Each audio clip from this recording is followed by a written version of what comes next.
जी, programme में आपको एक बार फिर से कहेंगे खुशामदीद और सुबह बखैर। और यहाँ पे मैं बात करूँगी कि कभी आपके साथ ऐसा हुआ है, चाहे वो आपके घर में हो या आपके कभी रिलेटिव्स के साथ बैठे हों या फिर आप अपने ऑफिस में हो, कलीग्स ने आपको कहा हो या आपकी फैमिली मेंबर ने कहा हो कि भाई तुम तो हो अब मोटी होती जा रही हो, या तुम्हें क्या हो गया है, तुम अपना ख्याल नहीं रखती हो, कुछ अपना ख्याल रखो, या क्या खा रही हो आजकल। इस तरह के बहुत से ये जुमले जो हैं, मानूस यकीनन आप इन जुमलों से हैं, क्योंकि मैं तो हूँ और लाइफ में ये उतार चढ़ाव जो है इंसान के आता रहता है। लेकिन एक वर्ड है बॉडी शेमिंग, जो पहले जहाँ तक मुझे याद पड़ता है ये उस वर्ड से जो है हम आशना नहीं थे, लेकिन ये वर्ड जो है बहुत कॉमन होता जा रहा है। और क्यों होता जा रहा है कि हमने देखा है कि जहाँ और चीज़ों ने तरक्की की है और जदीद चीज़ें हमारे हाथ में आई हैं, गैजेट्स हमारे हाथ में हैं, तो सोशल मीडिया जो है वो बहुत ज़्यादा हमारे अंदर जो है वो क्या कहना चाहिए, सरायत कर गया है, या इससे हम बहुत ज़्यादा मुंसलिक हो गए हैं। हर वक्त हम सोशल मीडिया पे आने वाली बातें, चीज़ें वो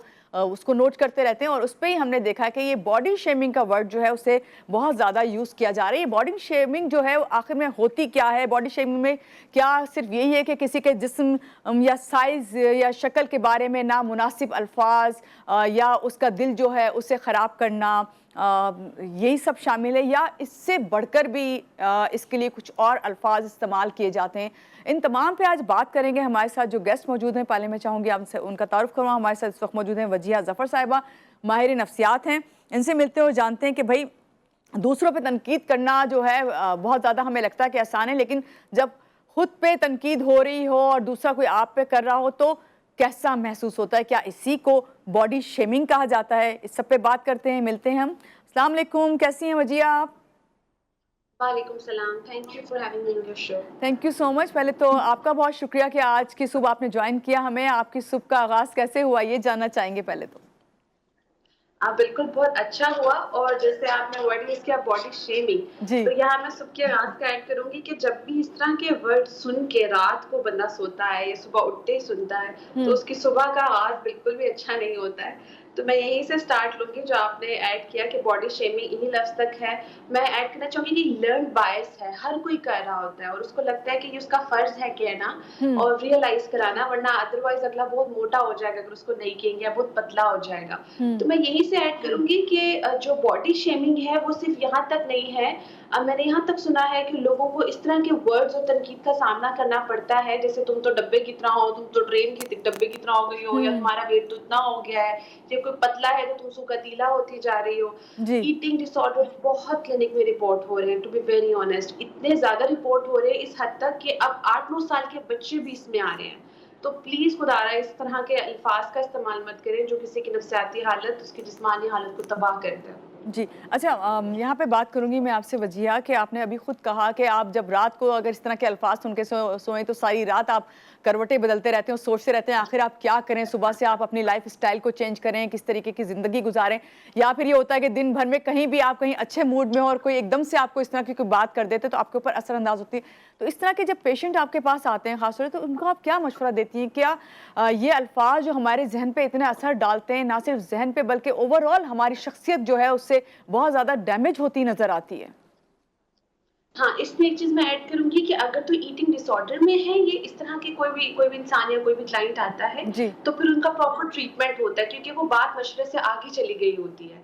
लेकिन अगर मशवरे तक की बात है, उसमें ये होता है कि कोई इंसान तंग पड़ा है, सेंसिटिव है, परेशान हो रहा है कि मैं किस हुँ। तरह सोच से बाहर निकलूँ, हुँ। तो उसमें हम उसकी सेल्फ एस्टीम पे वर्क करते हैं। हुँ। क्योंकि हम डेफिनिटली लोगों को चुप नहीं करा सकते हैं। हम उसमें जो जो पर्सन सफ़र कर रहा होता है उसको स्ट्रॉन्ग करते हैं, उसकी मेंटल हेल्थ पे काम करते हैं, उसकी पर्सनैलिटी पे, उसको हम ये कहते हैं अपनी स्ट्रेंथ्स के ऊपर फोकस करें। हुँ। क्योंकि सेल्फ जजमेंट स्टार्ट हो जाती है, हम लोगों को दूसरों की ग्लासेस से देखने लग जाते हैं, तो हम उनको हमेशा ये एडवाइस करते हैं कि आप पर्सपेक्टिव चेंज करें, अपनी ग्लासेस को चेंज करें और उसमें आप अपने गोल्स बनाएं लाइफ के। हुँ। और अगेन डेफिनेटली ज़्यादा पतला या ज़्यादा मोटा होना, हेल्थ कॉन्शियस भी हम रखते हैं कि हम अपनी हेल्थ को भी मेंटेन रखें। जी। लेकिन इस चीज़ का कोई फ़ायदा नहीं कि आप उस हेल्थ को मेंटेन करने में अंडर स्ट्रेस पतला होने की इतनी कोशिश करें या मोटा होने की इतनी या हेल्दी होने की इतनी कोशिश करें कि हुँ। आपको रात को नींद ही ना आए और आप खाना हेल्दी डाइट ही लेना छोड़ दें।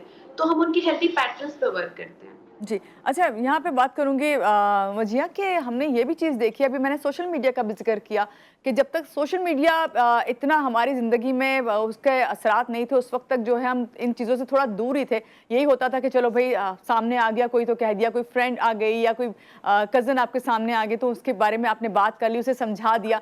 लेकिन अब हम देख रहे हैं कि डायरेक्टली जो है लोग किसी पे भी बात या तनकीद करने से गुरेज़ नहीं करते और कमेंट्स में जाके कुछ भी लिख देते हैं।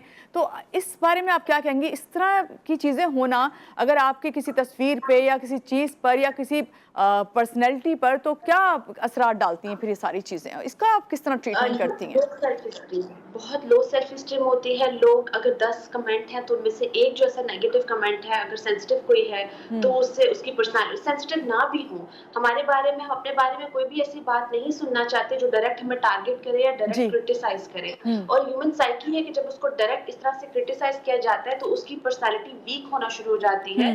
वो ओवर सेंसिटिव है तो और ज्यादा वो अपने शेल में जाना शुरू हो जाता है। जी। कुछ लोग ये भी देखते हैं कि वो अपनी पिक्चर्स लगाना छोड़ देते हैं या अपने जो पिक्चर्स लगा रहे, मास्क, जैसे कोविड के टाइम पे लोगों ने मास्क को बहुत प्रेफर करना शुरू कर दिया था। तो बॉडी शेमिंग में कलर, साइज सब कुछ आ जाता है, एवरीथिंग बिकम। जी। सो इम्पोर्टेंट चीज ये है कि स्पेशली जो कमेंट कर रहा होता है उसकी अपनी भी पर्सनालिटी बहुत वीक होती है।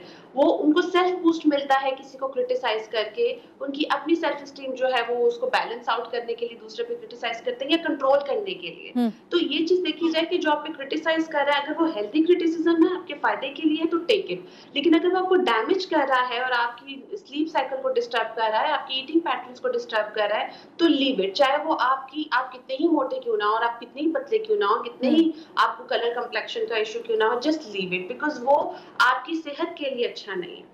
अच्छा, आपने बहुत अच्छी बात की यहाँ पे वजिया कि खाली बॉडी शेमिंग इसी में नहीं आती है कि आप भाई कितने मोटे हैं या कितने पतले हैं। यहाँ पे इसमें भी आता है कि आप कितने कि आपका कद लंबा है या छोटा है या आप काले हैं या गोरे हैं।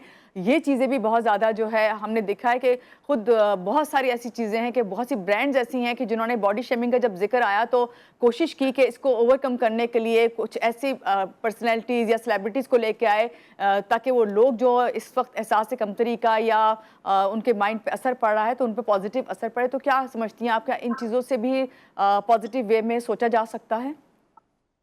बिल्कुल, डेफ़िनेटली, क्योंकि देखिए ये जो चीज़ें हैं आपको हाइलाइट करें कि आपको किस तरह से गोरा होना है या किस तरह से आपको अपनी हाइट को मेंटेन, ये वो प्रोडक्ट्स हैं जो कि डायरेक्ट हमें टारगेट करते हैं हमारे वीक एरियाज़ पे, राइट? और ये कितने सालों से होता आ रहा है और अभी इसके ऊपर क्वेश्चन भी रेज़ हुआ है, लोग इस पे स्टैंड भी ले रहे हैं। लेकिन मैं बहुत इंपॉर्टेंट चीज़ यहाँ ऐड करूँगी कि जो क्लिनिक में रिपोर्ट हो रहे हैं जी। बच्चे रिपोर्ट हो रहे हैं 8-9 साल के, और इवन के जो 15-16 साल के भी एडल्ट्स या 18 इयर्स के भी एडल्ट्स आ रहे हैं, जी। उनमें मैंने चीज़ नोट किया है कि एडल्ट्स में कहीं न कहीं चाइल्डहुड से भी चीज़ें आ रही हैं। लाइक उनके माइंड में जो 8-9 साल का ट्रॉमा है या 8-9 साल के इवेंट्स हैं, वो सेव है कि मैं बचपन से काला कहा जाता था, या तुम तो छोटे हो, तुम्हारा तो कद छोटा है, या मैं तो बड़े साफ अल्फाज में बोल रही हूँ, वरना बहुत क्रिटिकल और भी अनफॉर्चुनेटली ब्रूटली लफ्ज़ लोग इसको यूज़ करते हैं, क्रिटिसाइज़ करते हैं। तो मैं ये ऐड करूँगी कि आप अगर किसी बच्चे को ये कहते हैं तो आप ये नहीं समझें कि आप उसकी कोई सुधार ला रहे हैं, आप उसकी पर्सनैलिटी को उल्टा तबाह कर रहे हैं। पेरेंट्स घर में यूज़ करते हैं, कंपैरिज़न करते हैं कि ये बच्चा प्यारा है, तुम पता नहीं किस पे चले गए हो, या तुम अपने फादर पे या मदर पे चले गए हो।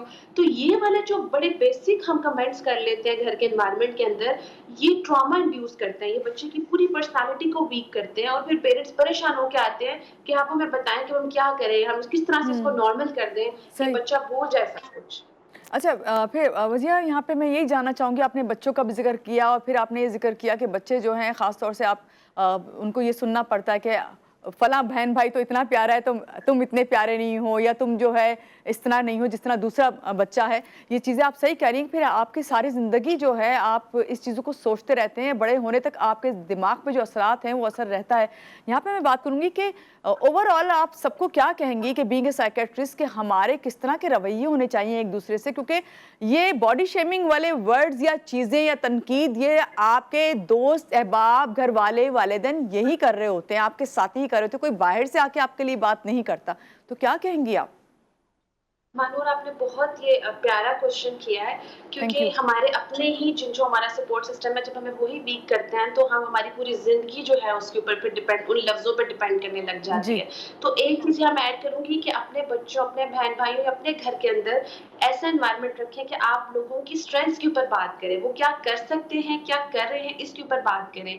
और जो चीज़ें उनके हाथ में नहीं है, आप उनकी हेल्प कर सकते हैं, लाइक उनको हेल्दी क्रिटिसिज्म कर लें, या उनको कोई वे आउट उसमें दे दें। जैसे फॉर एग्जांपल किसी का कद छोटा है, तो आप उसको कोई ना कोई सॉल्यूशंस उसके प्रोवाइड कर दें। जी। लेकिन ये जो एक कमेंट हम पास करते हैं, उसको करने से पहले हम जितनी दफ़ा सोचें, मैं 2-3 दफ़ा नहीं, मैं कहूँगी बार-बार सोचें, हुँ, उसको करने से पहले before spitting out your words, think twice और थ्राइस एट लीस्ट। हुँ। तो उससे क्या होगा कि आपकी अपनी पर्सनैलिटी भी जो है वो स्ट्रॉन्ग होगी, क्योंकि आप कोई ऐसे अलगाबात बोलने से पहले सोच रहे हैं, तो आपकी भी पर्सनैलिटी स्ट्रॉन्ग होगी और सामने वाला भी आपकी रिस्पेक्ट करेगा। या मैं एक चीज़ ऐड करूँगी कि आप अपनी रिस्पेक्ट खो देते हैं जब आप किसी को ऐसा क्रिटिसाइज़ करते हैं। हुँ। और दूसरा ये कि आप सोसाइटी में भी क्या रोल प्ले करेंगे, बहुत इम्पोर्टेंट है। जब आप सोसाइटी में ऐसा रोल प्ले करेंगे कि आप किसी की मेंटल हेल्थ को तबाह करें या उसकी पर्सनैलिटी को खराब करें, तो इनडायरेक्टली आप कहीं न कहीं अपनी पर्सनैलिटी को भी इफ़ेक्ट कर रहे बिल्कुल। होते हैं। स्पेशली पेरेंट्स को मैं यहाँ ऐड करना चाहूँगी कि वालिदैन जो हैं, क्योंकि वालिदैन को देख के बहन-भाई वो एनवायरनमेंट सीखते हैं। तो वालिदैन जो है अपने बच्चों के लिए ऐसे अलकाबात का इस्तेमाल बिल्कुल नहीं करें, जो सदियों से वो खुद भी सुनते आ रहे हैं और वो उनको लग रहा है कि हम भी बोल के अपने बच्चे की रहनुमाई कर रहे हैं। तो अपने लफ्ज़ों का इस्तेमाल चुनाव बहुत ध्यान से करें। अच्छा, आपने ये बात तो बिल्कुल सही कही कि वालिदैन ख़ास तौर से, क्योंकि वालिदैन ही हैं जो ब्रॉट अप में बच्चे के साथ-साथ होते हैं और बहन-भाई ख़ास तौर से। लेकिन यहाँ पे मैं आपसे बात करूँगी कि जो आपके आस-पास जो लोग होते हैं, जो माहौल होता है, क्या ये सब भी जो है बॉडी शेमिंग का बाइस बनता है कि आपको इस तरह के अलक़ाबात जो हैं आपके माहौल की वज़ह से भी मिलते हैं? या फिर ये कहना चाहिए कि आपको खुद ये इस बात का एहसास ही नहीं हो रहा होता कि बाज़ दफ़ा आप कुछ ऐसे जुमले, ऐसी बात लोगों को कर जाते हो, आपको पता ही नहीं होता कि आप वो ऐसी बात कर गए कि जो दूसरे पे जो है नेगेटिव वे में जा रही है?